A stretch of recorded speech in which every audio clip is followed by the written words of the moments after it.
வணக்கம், அருண் ஃபிசியோதெரபிஸ்ட். இந்த வீடியோவில் இந்த ஸ்டெப்ஸ் ஏறி இறங்குறதுக்கு ரொம்ப சிரமமாக இருக்குது அப்படின்னு சொல்கிறவங்களுக்காக ஒரு மூணு எக்ஸசைஸ் நான் சொல்லித்தரேன். இந்த எக்ஸசைஸ் நீங்கள் செஞ்சீங்கன்னா உங்களுக்கு ஈவன் 60 வயசாக இருந்தால் கூட ஒரு 20லேருந்து 25 வயசு உள்ளவங்க எப்படி மேலே ஏறி இறங்குறாங்களோ அந்த அளவுக்கு உங்களால் ஈஸியாக மேலே ஏறி இறங்க முடியும். கொஞ்சம் வயசானதுக்கப்புறம் ஒரு குறிப்பாக வந்து ஒரு 30-40லேருந்து அதுக்கு மேலே போக போக உங்களுக்கு இந்த ஸ்டெப்ஸ் ஏறி இறங்குறது அப்படிங்கிறது சில பிரச்சனைகளை உண்டாக்கலாம். குறிப்பாக மெயினாக வந்து 2 காரணங்களால். ஒன்று வந்து ஜாயிண்ட் இதில் ஏதாவது பிரச்சனைகள் ஆச்சு, அதாவது வயசானவனுக்கு பிரச்சனை ஆச்சுன்னா அங்கேருந்து வலி வரலாம். அல்லது வந்து கொஞ்சம் கொஞ்சமாக மசில்ஸ் வீக் ஆக ஆரம்பிக்கும்.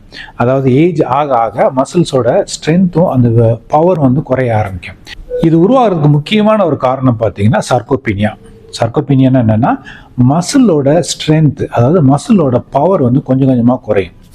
குறிப்பாக பார்த்தீங்கன்னா நம்ம சயின்டிஃபிக் ரிசர்ச் படி 30 வயசுக்கு மேலே ஆகும்போது நம்மளோட மசில்ஸோட பவர், அதாவது அந்த ஃபைபர்ஸோட ஸ்ட்ரென்த் வந்து கொஞ்சம் கொஞ்சமாக குறையும். ஆனால் நமக்கு அது பெருசாக தெரியாது. ஏன்னா நமக்கு நிறைய மசில் ஃபைபர் இருக்கிறதுனால அது 1-2 லாஸ் ஆகிறதுனால நம்ம வந்து மற்ற விஷயங்கள் எல்லாத்தையுமே காம்பன்சேட் பண்ணிக்கும். இப்போ ஓவர் த ஏஜ் ஆஃப் 50 அப்படின்னு வரும்போது தான் இந்த மசில் ஃபைபர் வந்து ஒரு குறிப்பிட்ட அளவுக்கு மேலே லாஸ் ஆகும்போது நமக்கு இந்த சார்கோபீனியா அப்படிங்கிற ஒரு கண்டிஷன் வருது.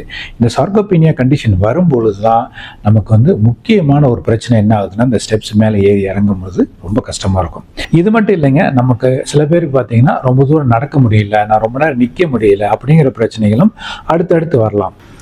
இந்த சார்கோபீனியா அப்படிங்கிற கண்டிஷனை வந்து நிச்சயமாக நம்மளால் ரிவர்ஸ் பண்ண முடியும். எப்படின்னு சொன்னால் ஒரு பர்டிகுலர் டைப் ஆஃப் எக்ஸசைஸ் இருக்குது. அதுக்கு பேர் ப்ரொக்ரெசிவ் ஸ்ட்ரென்தனிங் எக்ஸசைஸ் அப்படின்னு சொல்லிட்டு முக்கியமாக வந்து பிஎஸ்டி, ப்ரொக்ரெசிவ் ஸ்ட்ரென்த் ட்ரைனிங் சொல்லுவோம். இந்த எக்ஸசைஸ் நீங்கள் கரெக்டாக ஃபாலோ பண்ணிகிட்டே இருந்தீங்க அப்படின்னு சொன்னால் உங்களுக்கு நிச்சயமாக உங்களோட இந்த சார்கோபீனியாங்கிற கண்டிஷனை நீங்கள் ரிவர்ஸ் பண்ணலாம். முக்கியமாக ஸ்டெப்ஸு ஏறி இறங்குறதுல எந்த பிரச்சனையும் வராது.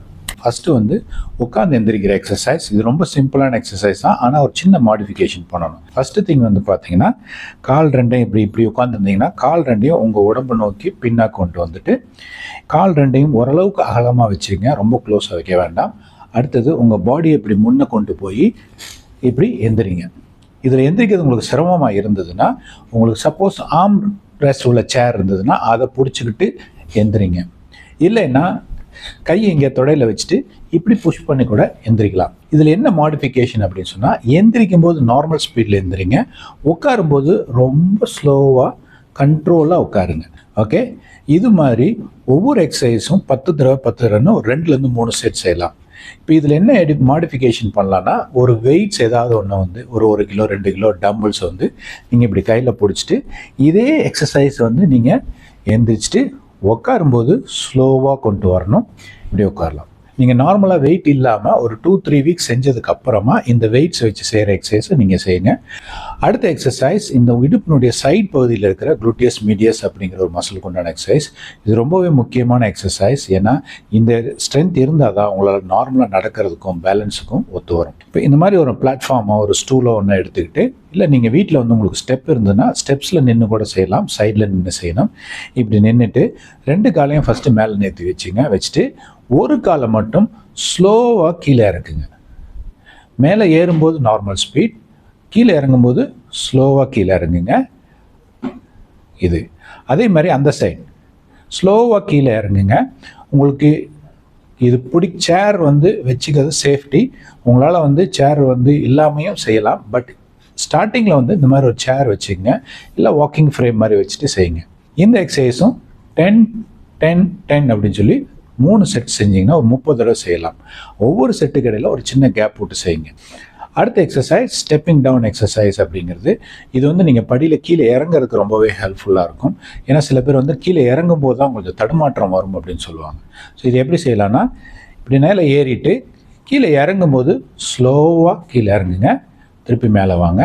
அடுத்த கால் ஸ்லோவாக கீழே இறங்குங்க, அடுத்த கால். இது மாதிரி 10-10-10 ஒரு 30 தடவை செய்யலாம். இதில் மாடிஃபிகேஷன் அப்படின்னு சொன்னால் கையில் ஒரு டம்பிள்ஸோ ஏதாவது ஒரு 1 கிலோ 2 கிலோ வெயிட்ஸ் வச்சுக்கிட்டு சேம் எக்ஸசைஸ் ஸ்லோவாக கீழே இறங்குங்க, மேலே இறங்க. இந்த எக்ஸசைஸ் பண்ணும்போது ஸ்டெப் இப்படி சைட்லேயோ இல்லை உள் பக்கமோ இப்படி இறங்குனீங்கன்னா இது எஃபெக்ட் சரியாக வராது. இப்போ நான் சொன்ன இந்த 3 எக்ஸசைஸும் குறைஞ்சது ஒரு 3 மாதமாவது செஞ்சுக்கிட்டே வந்தீங்கன்னா உங்களுக்கு நல்ல ஒரு இம்ப்ரூவ்மெண்ட் கிடைக்கும். நீங்கள் ரியலாகவே ஃபீல் பண்ணுவீங்க, எப்படின்னா ஸ்டெப்ஸ் ஏறி இறங்குறது முன்னை விட இப்போ ரொம்ப ஈஸியாக இருக்குது அப்படின்னு சொல்லிட்டு.